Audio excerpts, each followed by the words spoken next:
ശിവ എന്നു പറയാവതല്ലേ മഹമായ തൻ്റെ പ്രകൃതികൾ. മഹമായ നീക്കിട്ടരുളേണം നാഥ തിരുവൈക്കം വാഴും ശിവശംഭോ.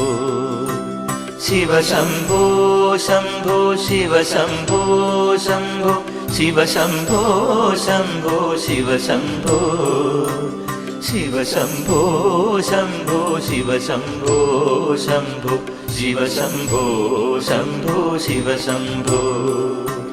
വലിയൊരു കാട്ടിൽ അകപ്പെട്ടേനകം വഴിയും കാണാതെ ഉഴലുമ്പോൾ വഴിയിൽ നീർവഴി അരുളേണം നാഥ തിരുവൈക്കം വാഴും ശിവശംഭോ. ശിവശംഭോ ശംഭോ